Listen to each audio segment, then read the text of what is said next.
भारतीय वायुसेना की लड़ाकू जेट अधिग्रहण रणनीति का मूल्यांकन करने के लिए हाल ही में गठित उच्च स्तरीय समिति 114 MRFA को अंतिम मंजूरी मिलने से पहले अंतरिम उपाय के रूप में F विन्यास में 33 राफेल लड़ाकू जेट के लिए दोहराए गए आदेशों पर विचार कर रही है।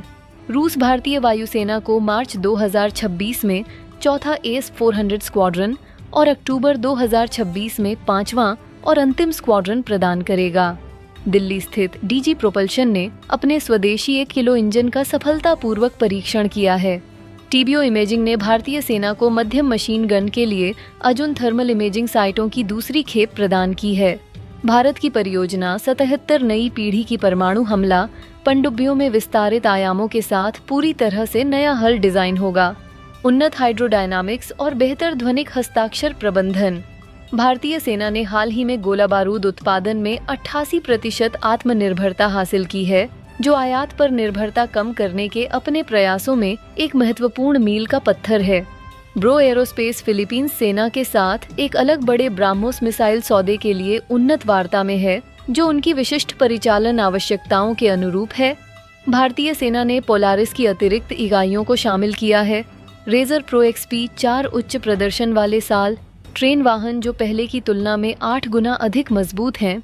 VAR ट्रेनों में आधुनिक युद्ध की मांगों को पूरा करने के लिए हिंदुस्तान एरोनॉटिक्स ने मार्च 2025 के अंत तक अमेरिका के साथ F-414 सौदे को समाप्त करने के लिए इस महीने की शुरुआत में एक अनुबंध वार्ता समिति का गठन किया था।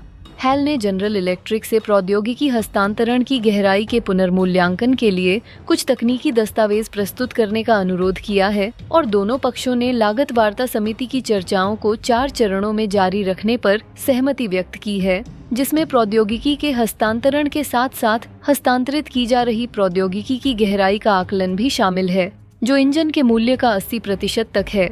2023 के मूल्य स्तर पर मोटे तौर पर ऑर्डर का मूल्य लगभग $1 बिलियन है और यह निष्कर्ष निकालना जल्दबाजी होगी कि 84 KF 54 KF 21 इंजन की देरी के बीच वृद्धि के रूप में गंभीर लागत होगी। जनरल इलेक्ट्रिक ने हिंदुस्तान एरोनॉटिक्स को एक अंतरिम समाधान का प्रस्ताव दिया है, जो वर्तमान में कोरियाई T-50 एडवांस्ड ट्रेनर और बोइंग SA-D7 रेड हॉक के लिए सैमसंग टेकविन द्वारा निर्मित कम थ्रस्ट वाले 78.7 kiloton Newton F44 G12 engine की पेशकश कर रहा है। उसे इन्हें खरीदने की आवश्यकता नहीं होगी। इंजनों का उपयोग सीधे तौर पर किया जा सकता है, लेकिन उन्हें अस्थायी आधार पर इस्तेमाल किया जा सकता है और एक बार नए इंजन उपलब्ध होने पर कम जोर वाले संस्करणों को बदला जा सकता है। जबकि अमेरिकी नौसेना के पास अपने पुराने RU-18 हॉर्नेट्स से अधिशेष F-54 इंजन हैं, लेकिन ये एकल इंजन लड़ाकू संचालन के लिए अनुकूलित नहीं है, जिससे सैमसंग टेकविन तैयार हो जाता है। इंजन इस विशिष्ट अनुप्रयोग के लिए अधिक उपयुक्त विकल्प है।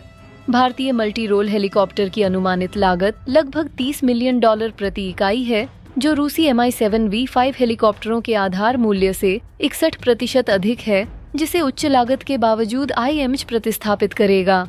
IMR उन्नत इंजन प्रौद्योगिकी, उन्नत सुरक्षा सुविधाएं और अत्याधुनिक सेंसर जैसी तकनीकी उन्नति बेहतर पेलोड क्षमता और बेहतर मिशन बहुमुखी प्रतिभा प्रदान करने का वादा करता है। आज की शीर्ष 3 टिप्पणियां।